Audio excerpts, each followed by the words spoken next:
Assalamualaikum warahmatullahi wabarakatuh. Alhamdulillah, puji syukur kehadirat Allah Subhanahu wa taala. Kita bisa berjumpa kembali bersama saya Hifayah Astuti sebagai salah satu dosen pengampu mata kuliah Matematika Ekonomi Universitas Borobudur Jakarta. Dalam modul 7, minggu ke-7 ini, kita akan membahas hubungan dua fungsi. Pada khususnya nanti akan dibahas yaitu hubungan dua garis lurus dan menentukan akar-akar dari persamaan fungsi. Baik, akan kita bahas satu persatu. Pertama, kita akan membahas hubungan persamaan garis lurus, yaitu diketahui secara aljabar persamaan garis lurus 1, 2. Persamaan 1, Y sama dengan A1X ditambah B1. Persamaan yang kedua, Y sama dengan A2X plus B2, ini dalam bentuk umum 1 ya. Nah, dari kedua garis dalam bentuk umum 1, itu dapat kita pelajari ada 4 kemungkinan kejadiannya. Pertama, kedua garis akan saling berimpit bila dan hanya bila kedua persamaan garis tersebut berkelipatan. Artinya, walaupun persamaannya berbeda, tapi gambarnya satu. Contohnya, persamaan 1 saya ambil Y sama dengan 3X min 4. Persamaan kedua saya ambil kelipatan 4. Jadi persamaan 2, 4Y min 12X sama dengan 12. Kalau melihat susunan persamaan seperti ini, artinya gambarnya satu. Nanti akan kita buktikan bahwa buktinya gambarnya nanti akanlah sama, berimpit.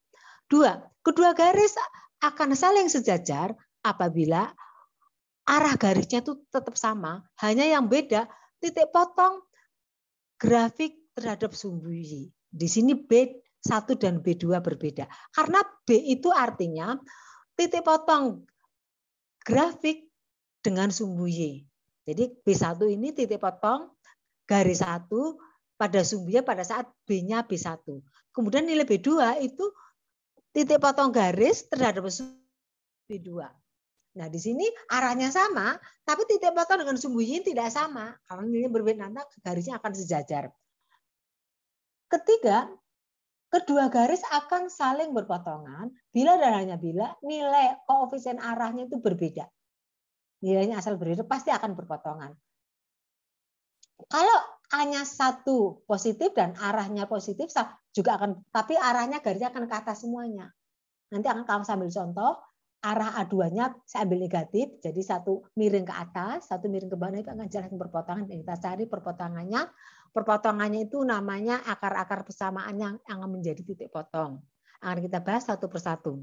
Keempat, dua garis akan berpotong saling tegak lurus bila dan hanya bila nilai A1 dan A2 itu dikalikan -1. Baik, akan kita bahas satu persatu dengan contoh. Diketahui dua garis saling berimpit, itu yang bagaimana? Contoh ada garis 1 dan garis 2. Garis 1 saya ambil contoh, Y sama dengan 3X plus 9. Kita buktikan dengan gambar. Gimana cara menggambar garis lurus? Yang praktis dibawa ke dalam bentuk umum standar, yaitu bentuk umum persamaan 2. Jadi Y min 3X pindah ruas kiri sama dengan 9. Bentuk umum standar 2, bentuk umum persamaan 2, itu ruas kanan harus 1. Artinya masing-masing sub dibagi 9. Jadi Y dibagi 9, ini rumus umumnya harus plus X, maka min 3 nanti turun ke bawah. X dibagi 9 tapi dibagi min 3 lagi. Jadi min 3 itu ke atas itu tadinya min 3, jadi supaya plus. Sehingga ruas kanan 9 dibagi 9, 1. Hasilnya Y per 9 ditambah X dibagi min 3 sama dengan 1. Artinya garis 1 itu memotong sumbu Y pada saat 9 dan memotong sumbu X pada saat min 3. Nah, ini persamaan 1. Saya ambil garis 2, kelipatan 3. Di sini 3. Y, di sini karena 3, 9. X, karena 9 kelipatan 3, 27. Akan buktikan, walaupun persamaannya beda, nanti persamaan garisnya sama, berimpit. Caranya sama. Nanti ruas kiri dipindah ruas kiri, 9X pindah ruas kiri, jadi min 9X. Jadi 3Y min 9X dibagi 27, karena ini harus 1. Jadi ini ada 3X ya. 3Y dibagi 27 sama dengan Y dibagi 20, tapi dibagi 3. Ditambah, nah ini min 9, X dibagi 27. Jadi X dibagi 27, dibagi min 9. ruas kanan 1 karena 27 dibagi 27. Maka hasilnya Y per 9 ditambah X min 3 sama dengan 1. Persamaannya beda, tapi memotong garisnya memotong sumbu X pada min 3 dan memotong sumbu Y 9, maka garisnya berimpit. Walaupun beda persamaannya, asalkan berkelipatan berapapun, pasti garis tersebut adalah sama. Sudah terbukti berimpit. Kemudian, kedua garis saling sejajar apabila bedanya titik potong grafik dengan sumbunya berbeda. Tapi arahnya harus sama. Maka saya ambil contoh, persamaan 1 masih tetap Y sama dengan 3X plus 9, grafiknya ini memotong sumbu min 3 sampai 9. Saya ambil arahnya sama, tetapi nilai B-nya saya ambil 18, atau saya ambil yang lain boleh. Saya ambil 18 misalnya. Ini bebas, asalkan tidak sama dengan 9.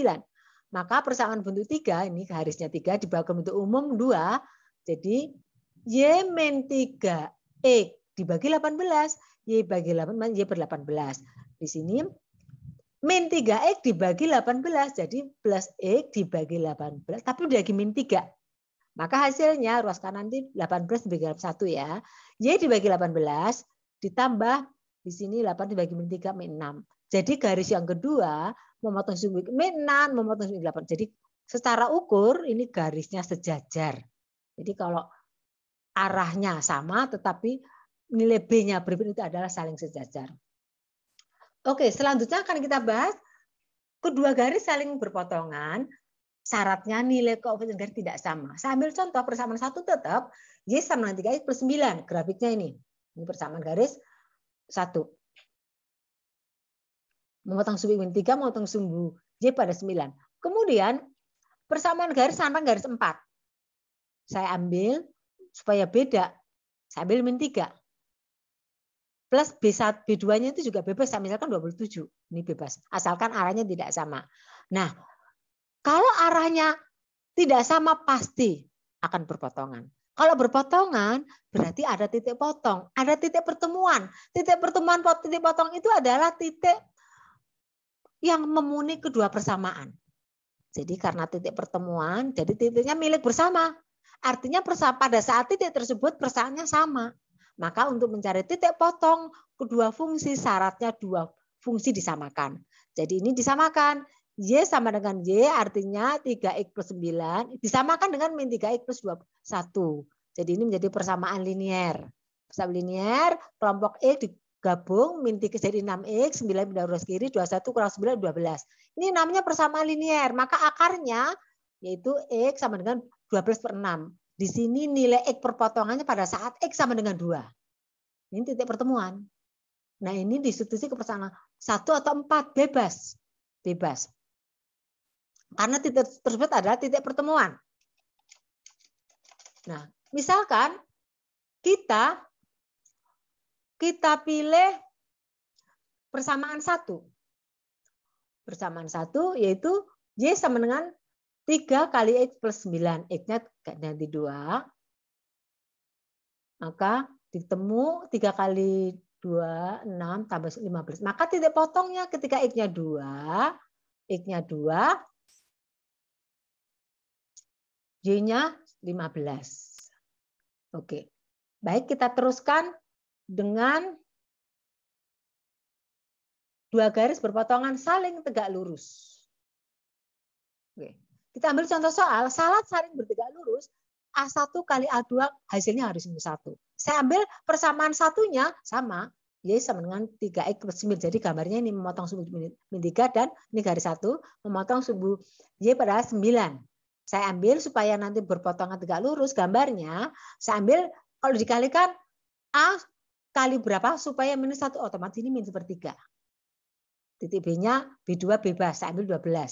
Jadi persamaan 1 kita udah tahu gambarnya, persamaan 2 dibawa ke dalam bentuk umum 2. Jadi Y pindah ruas plus sepertiga X. Kemudian dibagi 12. Y dibagi 12, Y per 12. Di sini plus X per 3 dibagi 12 berarti 3 X dibagi 3 kemudian dikalikan 3 12. Maka memotong sumbu X 36, memotong sumbu ini 12. Nah grafiknya memotong 36 sumbu X, memotong sumbu 12. Kelihatan ini sudah terbukti kalau Koefisien miringnya dikalikan min 1 itu pasti berpotongan saling tegak lurus. Bagaimana mencari titik perpotongan? Sama prinsipnya. Perpotongan itu kedua fungsi itu disamakan karena bertemu di satu titik. Jadi persamaan garis 5, namanya tadi ke-5, disamakan bersama garis 1. 1 sama dengan 5. Jadi Y sama dengan Y atau di sini 3X plus 9 disamakan dengan min sepertiga X ditambah 12. Maka 3X, ini min sepertiga pindah ruas kanan jadi plus sepertiga X ditambah ini 12 tetap, tapi dikurangi 9. Ini 9 pindah ruas kiri. Jadi ini 3X dikurangi sepertiga X tidak bisa dikurangi secara langsung karena penyebutnya tidak sama. Maka penyebutnya disamakan jadi 9/3X ditambah sepertiga X sama dengan 3. Jadi 9/3X ditambah sepertiga X, 10/3X sama dengan 3. Maka 3-nya pindah ruas kanan, 3 kali 3, 9. Jadi akarnya nilai X adalah 9/10 atau 0,9. Ini titik pertemuannya X-nya. Lah Y-nya berapa? Substitusi persamaan 1 atau 2 bebas. Saya pilih persamaan 1.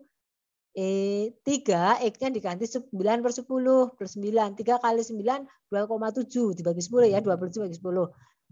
Ditambah 9, 11,7. Maka titik potongnya ketika E-nya di sini, X-nya 0,9, nggak nyampe 1, Y-nya ketika 11,7. Itu mencari titik membuktikan bahwa kalau koefisien saling tegak lurus dikalikan min 1. Kemudian saya teruskan lanjutkan dengan menentukan akar-akar persamaan kuadrat. Persamaan kuadrat diperoleh dari hubungan dua fungsi. Bisa jadi kemungkinan persamaan satu garis lurus, persamaan kedua fungsi kuadrat. Kalau berpotongan berarti persamaan disamakan. Kalau disamakan nanti akhirnya ketemu persamaan kuadrat. Nah, saya ambil contoh, di sini diketahui dua persamaan kuadrat. Persamaan satu yaitu Y sama dengan 30 min 2X. Ini parabola. Koefisien kuadratnya min, berarti parabola buka bawah, ini gambarnya gini. Yang kedua, Y sama dengan plus 2X kuadrat plus 4X plus 6. Kalau koefisiennya positif, ini A, hanya positif, grafik parabola buka atas. Nah, kita akan gambar. Untuk persamaan kuadrat 1, bagaimana cara gambarnya? Paling enak ya dengan definisi fungsi. Kita coba variabel bebas X-nya 0. 0 kuadrat 0 kali 2, 0. Jadi ketika X-nya 0, pasangannya 30. Nanti lewat titik 0,30. Sekarang sebaliknya, saya balik. Ketika Y-nya 0, maka min 2X pindah ruas kiri jadi 2X kuadrat sama dengan 30. Dibagi 2, maka X kuadrat sama dengan 30 bagi 2, 15. Maka nilai X-nya akar 15. Kalau akar 16 itu 4, jelas kurang dari 4. Setelah dihitung, ternyata plus minus akar 3,8. Ini yang saya ambil positifnya. Jadi gambarnya pada saat X 0 lewat Y 30, pada saat X-nya 0, 3,8. Kemudian persamaan yang kedua, Y sama dengan 2X kuadrat plus 4X plus 6, itu buka ke atas. Bagaimana cara grafiknya? Saya buat X-nya. Misalkan 0, ganti 0, pasti titiknya lewat 0,6. Saya belum nggak bisa meraba. Yang jelas dua persamaan ini adalah karena koefisien kuadratnya itu berlawanan pasti berpotongan. Saya langsung ambil titik potong. Karena titik potong ketemu titik pertemuan, nanti bisa dibuat grafiknya dengan mudah. Jadi mencari perpotongan dua titik, jadi disamakan. Jadi persamaan kuadrat ini ruas kiri Y sama dengan Y ya. Persamaan ruas kiri 30 min 2X kuadrat, ruas kanannya 2X kuadrat plus 4X plus 6. Ini disamakan supaya menjadi pertemuan dua kurva. Kemudian min 2X kuadrat pindah ruas kanan. Jadi ini min jadi plus jadi 2X kuadrat tambah 2X kuadrat jadi 4X kuadrat. Kemudian 30 pindah ruas kanan jadi min 30. Di sini ada 6. Jadi plus 6 kurang 30 min 24. Ini persamaan kuadratnya seperti ini. Kalau persamaan kuadrat berarti ada dua akar. Ini kebetulan lipatan 4. Saya bagi 4 semuanya. Oke. Kalau kemungkinan bisa difaktorkan langsung ketemu dua akarnya. Nah ini kalau diakarkan, difaktorkan bisa ini. Jadi kalau dikalikan X1 dan X2 itu harus akar-akarnya min 6, kalau dijumlahkan plus 1. Maka akar-akarnya kalau difaktorkan X plus 3 kali X min 2 sama dengan 0. Ini bisa difaktorkan. Kalau tidak bisa difaktorkan, harus dengan rumus ABC.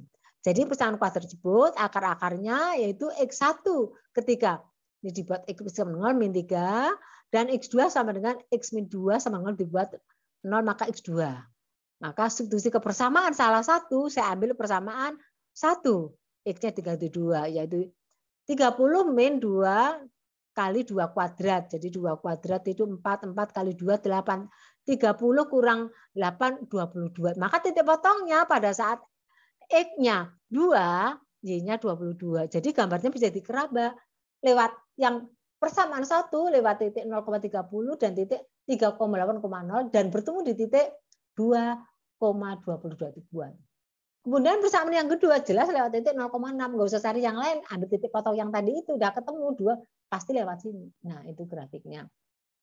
Selanjutnya akan kita bahas mengenai bagaimana menentukan persamaan akar-akar kubik. Misalkan dari hubungan dua fungsi tersebut diperoleh persamaan kubik. Kalau persamaan kubik itu ada 3 akar-akar yang harus kita cari. Ada satu metode yang disebut metode Horner. Gimana metode Horner? Metode Horner itu prinsipnya mengecilkan pangkat. Tadi pangkat 3 jadikan menjadi pangkat 2. Dengan cara mengetahui dulu salah satu akar-akarnya. Kalau begitu bagaimana supaya bisa berjalan dengan metode Horner? Kita dengan eksperimen, coba-coba. Dicoba misalkan bilangan bulat. X-nya 0. Apakah X0 itu merupakan salah satu akar persamaan kubik? Kita substitusi, kita coba-coba. Dicoba ya. X-nya 1 pangkat 3, 1, 2. 1 kuadrat 1, jadi 2 tambah 3, 5. Ini X-nya 1 kali 18, 18. Jadi ini ada 5 tambah 8, 2, 13. 13 dikurangi min 5. Berarti tidak 0. Kalau tidak 0, artinya X sama dengan 1 bukan salah satu akarnya. Kita ambil coba bilangan yang lain, bilangan bulat yang lain. Misalnya saya ambil nilai min X min 2 boleh. Misalnya di sini saya ambil X sama dengan 2. Apakah menjadi akarnya? Kita substitusikan ke persamaan kubiknya. 2 kali 2 pangkat 3 itu 2 pangkat 3, 2 kali 2 kali 8. 8 kali 2, 16. Kemudian 2 kuadrat 4 kali 3, 12. Di sini 2 kali min 18, min 36, ditambah 8. Jadi yang positif 12 dengan 8, 20 dengan 16, 36. Jadi yang positif 36. Oh yang negatif 36, min 36 juga. Artinya hasilnya 0. Cocok? Kalau begitu X2 adalah salah satu akarnya. Kalau salah satu akarnya udah ketemu, maka dapat difaktorkan, satunya jadi turun jadi pangkat 2. Bagaimana supaya mengetahui koefisien pangkat kuadrat? Caranya, koefisien dari pangkat kubik ditulis ini berbaris. Pada baris pertama, ini pertama X sama dengan 2, salah satu akarnya. Ini koefisien variabel pangkat kubik, persamaan kubik. Jadi ini 2, diambil dari sini, 2 pangkat 3, ini 3, koefisien pangkat kuadrat, ini min 18, koefisien pangkat 1 dan 18. Nah, baris 2 dan 3 belum diisi. Nah, ini boleh dijumlahkan. Caranya pertama, angka 2 koefisien angka apa? Turun ke bawah di sini terus di sini. Habis itu angka 2 kali salah satu akarnya 2, tapi kemudian letakkan di bawah 3 dijumlahkan. 3 tambah 4 7, 7 kalikan lagi dengan 2 letakkan di bawah min 18 dijumlahkan min 4. Min 4 sama dikalikan dengan 2. Min 4 kali 2, min 8, taruh di jumlah. Harus 0. Artinya ini 2, 7, min 4 itu koefisien persamaan kuadrat. Sehingga persamaan kubiknya secara keseluruhan bisa difaktorkan menjadi, tadi salah satu akarnya kan X sama 2 pindah ruas kiri, X min 2 kali 2X kuadrat plus 7X min 4 sama dengan 0. Jadi ini persamaan ini kuadrat, kalau bisa difaktorkan bisa difaktorkan segera ketemu. Tapi kalau tidak bisa dengan rumus ABC, ini sepertinya tidak bisa difaktorkan, maka X1 jelas ketemu sama dengan 2, tinggal mencari X2 dan 3 akarnya. Dengan rumus ABC, rumusnya X2, 3, min B plus minus akar B kuadrat min 4AC per 2A. Kita masukkan, B-nya adalah 7, jadi min 7 plus minus akar 7 kuadrat 49, min 4A-nya 2. Min 4 kali 2, min 8. Kali C-nya min 4. Min 8 kali min 4 plus 32 dibagi 2 A kali 2, 4. Maka akar 81 9. Jadi ketemu X 2 dan 3 masing-masing akarnya. Min 7 tambah 9 dibagi 4. Itu sama dengan 2/4 atau setengah. Dan X yang ketiga, min 7 dikurang 9, min 16 jadi dibagi 4. Min 16 jadi min 4. Jadi sudah ketemu akar-akarnya. Yang pertama X1 2, X2 setengah, X3 min 4. Demikianlah yang bisa kita sampaikan. Saya sampaikan. Mudah-mudahan bisa diambil pelajaran. Selamat belajar, merdeka belajar. Wassalamualaikum warahmatullahi wabarakatuh. Terima kasih.